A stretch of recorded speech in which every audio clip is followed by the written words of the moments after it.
자, 이 코로나19 관련해서 이제 사회적 거리두기가 완화됐는데요. 과연 우리 어떻게 이해를 해야 될지, 또 어떤 대비를 좀 추가적으로 더 하면 좋을지, 가천대 길병원 감염내과 엄중식 교수님 연결합니다. 엄 교수님, 네, 안녕하십니까. 네, 설명절 연휴는 잘 보내셨는지요?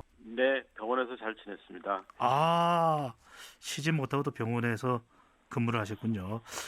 자, 사회적 거리두기 일단 정부에서는 완화 발표를 했습니다. 어떻게 보십니까? 완화가 적절했다고 보시는지요? 이제 두 가지 측면에서 볼 수가 있을 것 같습니다. 네, 하나는 그동안 강화된 방역 시스템 때문에 네, 발생한 여러 가지 경제적 손실이나 피해 때문에 고통받는 그런 분들의 측면에서 보면은 네, 이 단계를 2단계, 1.5단계로 내린 부분들이 상당히 환영할 만한 그런 조치이긴 하지만 최근의 유행 상황을 보면은 빠르다라고 이제 보는 측면도 있는 것 아, 같습니다. 빠르다, 네, 예, 왜냐하면 이제 저희처럼 이렇게 감염과 관련된 유행과 관련된 방역에 참여하는 입장에서 보면은 네, 수도권에서의 확진자 발생이 여전히 이제 300명대 중후반에서 줄지를 않고 있고 네, 재생산 지수라는 것도 1을 넘을 때도 있고 또 좀 덜 넘을 때도 있고 아하, 또 전파 경로가 불확실한 그런 환자들이 뭐 10% 이상 계속 수도권에서는 있는 그런 상황이기 때문에 네, 아직 안정이 된 상황이 아니라고 판단하고 있거든요.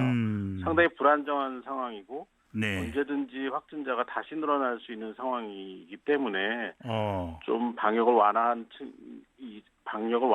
수밖에 없는 여러 가지 다른 방역 이외의 상황에 대한 이해를 하면서도 네, 좀 빠르지 않았나 이렇게 생각을 아, 하고요. 네, 특히 이제 설 연휴 때 이동량이 상당히 많았습니다. 뭐 그렇죠, 여러 가지 이동 자제나 접촉 자제를 요청을 드렸지만 네, 어찌됐든 일부 이동량이 늘고 또 사람들의 접촉이 일부는 늘어나는 그런 상황인데 이 음, 영향이 1주에서 2주 후에 나타날 겁니다. 네, 예, 근데 이제 그 영향을 아직 확인할 수 없는 상황에서 단계를 내려버리면 이 음. 단계를 내리면서 사람들의 모임이 늘어나는 것과 관련해 가지고 연휴에 있었던 영향과 겹치면서 좀 더 그래서 좀 더 증폭될 가능성이 있다 이렇게 생각을 하고 있습니다. 아하, 완화해야 될 이유는 있다 하더라도 감염 예방 의학 차원에서 본다면 조금은 빠른 것 아닌가 이런 또 지적도 해주셨습니다.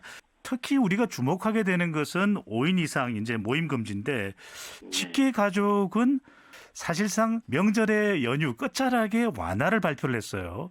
네. 이 직계 가족들이 또 우리 설 명절 연휴 때 못 만났으니까 이번 주말에 만나요. 괜찮잖아요. 이런 것이 또 집단 감염이 되는 것 아니냐 우려 나옵니다. 어떻게 보시는지요?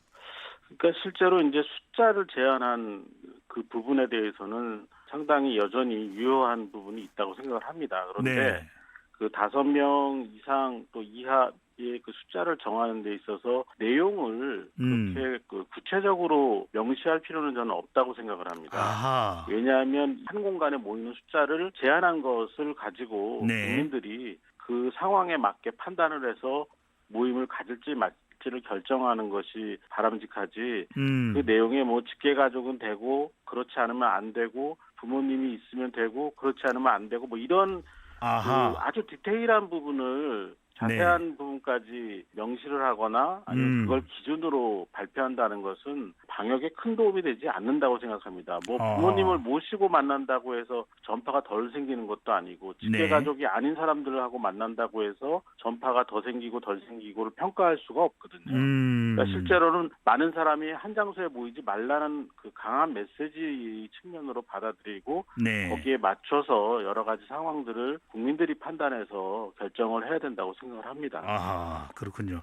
식기 가족이라는 기준보다는 오히려 특정 인원 이상의 사람들이 모이지 않는 것이 더 중요할 수 있다라는 말씀을 강조해 주셨는데 교수님 지금 또 나오고 있는 이야기 중에 하나는 한국형 변이 바이러스에 대한 우려인데 영국 바이러스도 있었고요. 또 남아공발 변이 바이러스도 있는데 우리 한국형 변이 바이러스 가능성이 있습니까? 네, 뭐 우리나라의 코로나19가 유행을 하기 시작한 이후로 네. 한국형 변이 바이러스 가능성은 항상 있어 왔습니다. 그런데 아하. 이런 변이 바이러스가 나타나는 것은 어떤 특정한 지역에 아주 다수의 환자들이 많이 나타났을 때의 복제 과정에서 나타나는 것이거든요. 네. 그러니까 우리나라 정도의 유행 상황에서는 사실 변이 바이러스가 나타나기가 어렵습니다. 아하.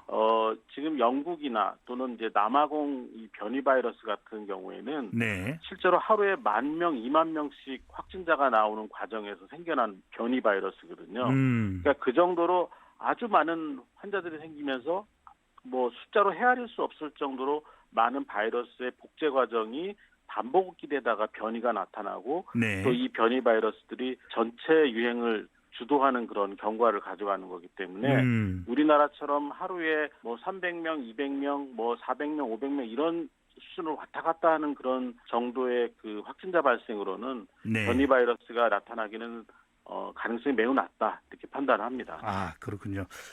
자, 변이 바이러스에 대한 우려도 있지만 그래도 희망적인 것은 역시 백신 접종입니다. 빠르면 오는 26일부터 아스트라제네카 백신이 접종된다고 하는데 가장 지금 사실 궁금한 건 이 고령자분들이 아스트라제네카 접종 괜찮을까? 이걸 의사분들의 재량에만 맡겨두는 것이 과연 타당한 것인가? 이런 지적에 대해서는 어떻게 보시는지요?